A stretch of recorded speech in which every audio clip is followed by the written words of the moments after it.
Bismillah, alhamdulillah, wassalatu wassalamu ala rasulillah wa ala alihi wa sahbihi wasallam. Allahumma alimna ma yanfa'una wanfa'na bima 'allamtana wa zidna ilmah. Thayyib, amma ba'd, musta'inan billah biidznillah. Di video kali ini ana ingin membagikan beberapa tips untuk lebih cepat menghafal Al-Qur'an. Dan tentu saja tips ini berasal dari diri ana pribadi, jadi bisa diambil ataupun ditolak. Sebagaimana perkataan Imam Malik, kullun yu'khadhu wa yuraddu an kalami illa sahibu hadzal qabr. Setiap orang bisa diambil perkataannya atau ditinggal perkataannya kecuali perkataan Nabi SAW.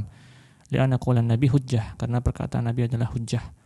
Naam, tanpa berlama-lama, ana ingin langsung membagi video kali ini menjadi dua bagian. Yang pertama adalah usaha ikhtiyari, yang kedua adalah usaha syar'i.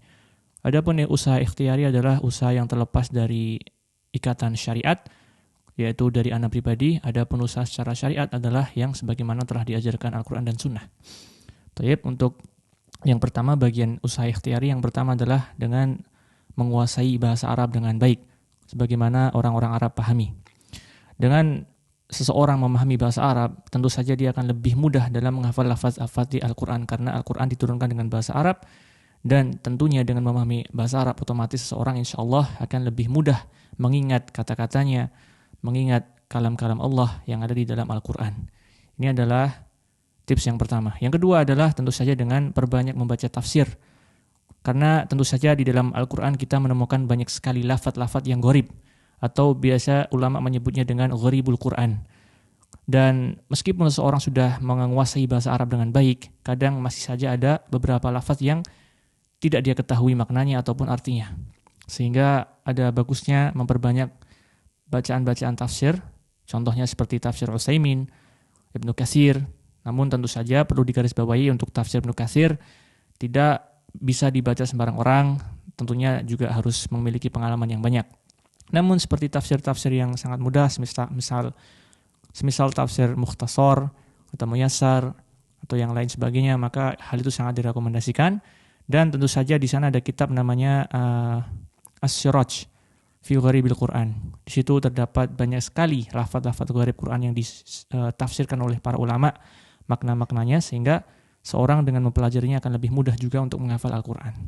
Ini adalah tips yang kedua. Tips yang ketiga adalah membiasakan melatih fotografi memori yang ada di mata kita dengan otak kita.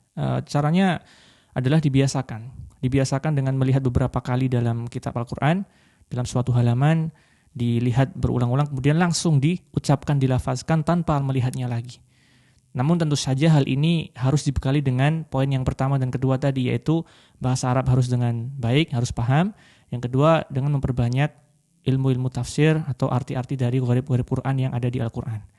Kalau poin satu dan kedua tidak terpenuhi, maka poin ketiga ini juga sama saja tetap akan sulit, meskipun tidak semuanya sulit. Ada juga di sana yang langsung dimudahkan, atau ada juga yang tidak dimudahkan. Yang hal ini tentunya akan sangat berkaitan dengan hal-hal syar'i, usaha syar'i yang ana akan sampaikan nanti. Taib, usaha ikhtiarinya adalah, ini baru 3 yang ana sampaikan. Kemudian yang keempat adalah dengan merutinkan. Atau jika tidak merutinkan dengan membacanya, bisa dengan mendengar. Di sana banyak sekali korek-korek yang Masya Allah diberikan Allah Subhanahu wa Ta'ala kemampuan yang sangat luar biasa, yang suara-suaranya merdu, indah, maka bisa juga dengan dibantu dengan mendengarkan. Setelah sering menghafal, setelah sering mendengar, juga harus mendengar lebih banyak lagi. Karena dengan mendengar tentu saja teringat-ingat di dalam otak kita, insya Allah akan lebih mudah teringat ketika kita melafazkannya. Taib, ini adalah usaha ikhtiyari, ada 4. Kemudian kita lanjut ke usaha syar'i. Yang pertama adalah niat. Sebagaimana yang telah Rasulullah SAW ajarkan, innamal a'malu binniyat. Tentu saja kita menghafal Al-Quran, niatnya adalah untuk Allah Subhanahu wa Ta'ala.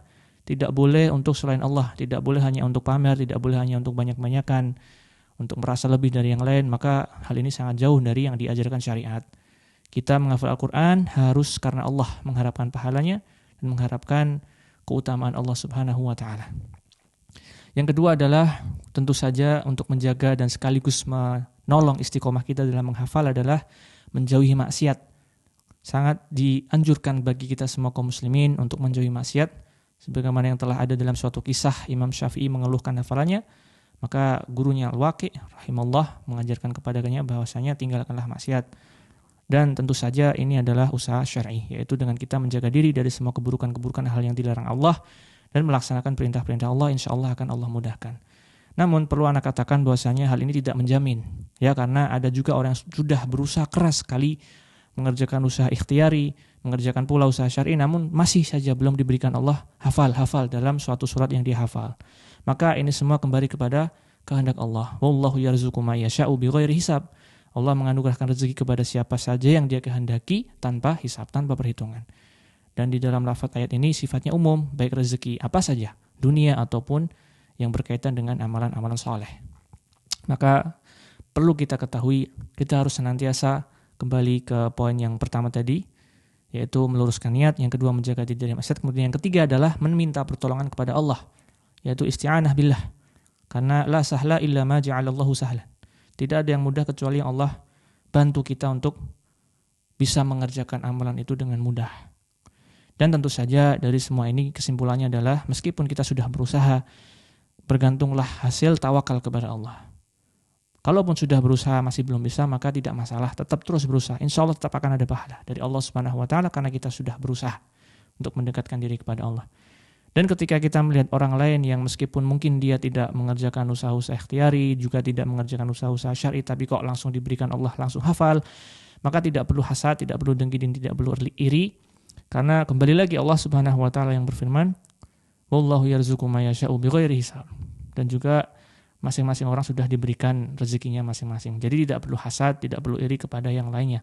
Dan bisa juga tentunya bagi orang-orang yang mungkin ada juga di sana yang bermaksiat atau berkesinambungan dalam perbuatan buruk namun tetap hafal, maka bisa jadi ini adalah istidraj dari Allah Subhanahu wa Ta'ala. Namun kita tidak boleh berburuk sangka. Yang dianjurkan bagi kaum muslimin adalah berhusnudzon sebagaimana firman Allah Subhanahu wa Ta'ala, ya ayyuhalladzina amanu ijtanibu katsiran minadh-dhon, wahai orang-orang yang beriman, jauhilah dari kalian prasangka-prasangka yang buruk. Inna ba'dadh-dhanni ism, karena sebagian dari prasangka itu berdosa, yaitu bisa jadi dugaan kita salah sehingga berdosa. Dan tidak boleh bagi kita untuk memiliki prasangka yang buruk bagi kaum muslimin lainnya. Baik, kurang lebih itu saja tips dari ana pribadi. Semoga Allah mudahkan kita semua dalam menghafal Al-Quran dan tetap semangat untuk menghafalnya hingga akhir hayat dan bisa menjaganya, dan semoga bermanfaat di hari akhir nanti. Allahumma amin. Barakallahu fikum. Subhanakallahumma wa bihamdika asyhadu an la ilaha illa anta astaghfiruka wa atubu ilaik.